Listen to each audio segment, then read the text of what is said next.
नमस्कार दोस्तों, study track channel पर आपका स्वागत है। इस वीडियो में हम डिस्कस करेंगे विलियम ब्लेक द्वारा लिखी गई एक पोयम दी एंजल।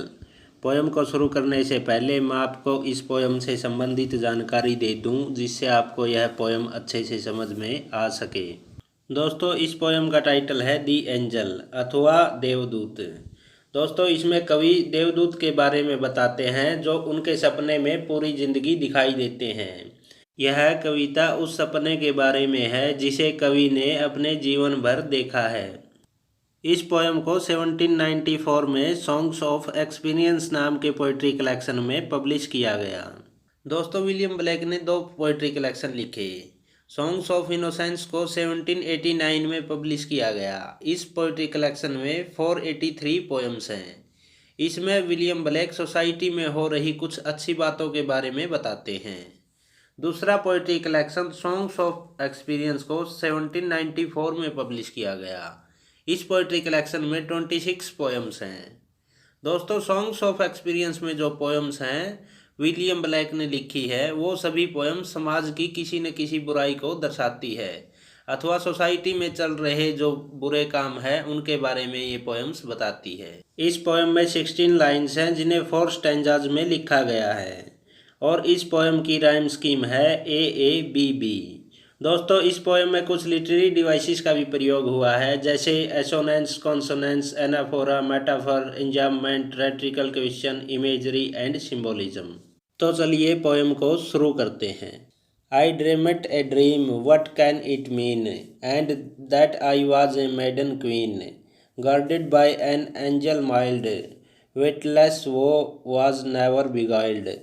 इन लाइनों में कवि कहता है कि मैंने एक सपना देखा। उसका क्या मतलब हो सकता है कि उस सपने में एक जवान रानी थी और एक देवदूत उसे प्रोटेक्ट कर रहा था और वह देवदूत उस रानी को दुनिया के सारे दुख दर्द से बचा रहा था।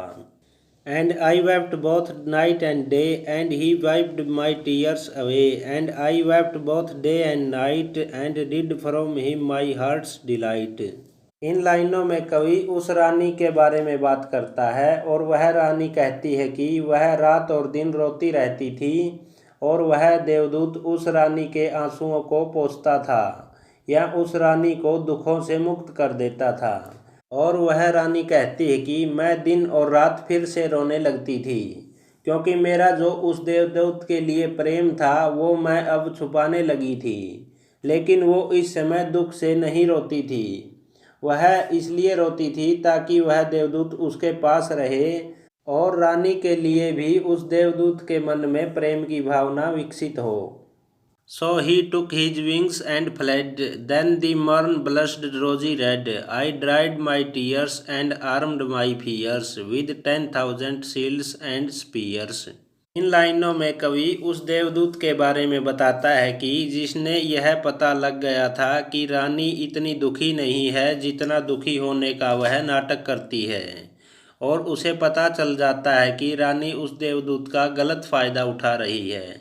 तो फिर वह देवदूत अपने पंख फैलाता है और उस रानी को अकेले छोड़कर चला जाता है और उस देवदूत के साथ रानी की सभी खुशियाँ भी चली जाती हैं।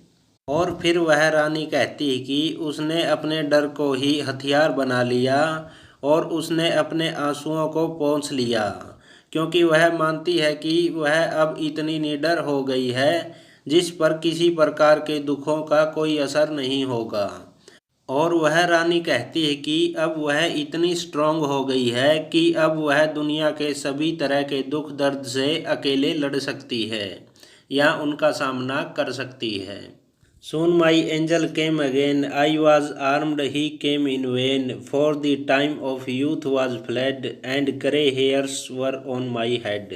इन लाइनों में कवि कहता है कि फिर उस रानी की जिंदगी में वह देवदूत फिर से आ जाता है जो उसे अकेले छोड़कर चला गया था, लेकिन वह रानी बहुत मजबूत हो चुकी थी और उस देवदूत को लगा कि रानी अपनी रक्षा खुद कर सकती है। उसे उस रानी के पास व्यर्थ में नहीं रहना चाहिए और फिर वह देवदूत चला गया। और वह रानी यह सोचती है कि वह देवदूत वापिस इसलिए चला गया क्योंकि रानी अब बूढ़ी हो चुकी थी और उसकी जवानी के दिन खत्म हो चुके थे और उस रानी के सिर पर पूरी तरह से सफ़ेद बाल उग चुके थे।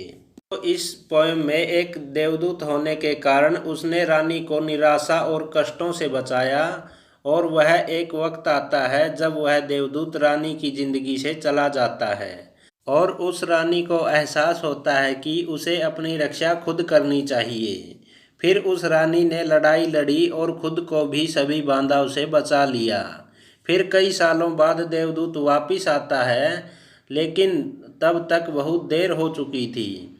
वह रानी बहुत मजबूत हो चुकी थी और अब रानी को किसी सुरक्षा की आवश्यकता नहीं थी, क्योंकि उसने अपने जीवन भर सभी तरह की लड़ाइयों को लड़ा था।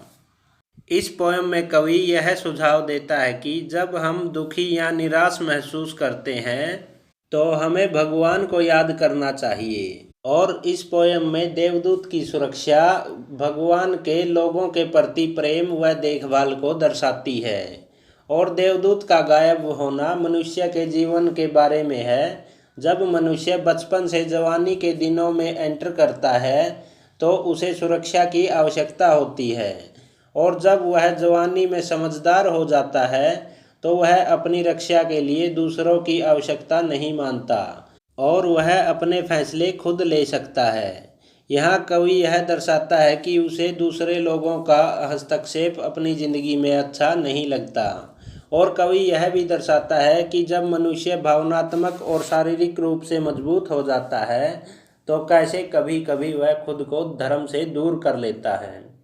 इसी के साथ हमारी यह पोएम कंप्लीट होती है। यदि आपको पोएम अच्छी लगी हो तो लाइक शेयर कमेंट ज़रूर करें, और ऐसी ही स्टडी रिलेटेड वीडियोज़ को देखने के लिए स्टडी ट्रैक चैनल को सब्सक्राइब कर लें।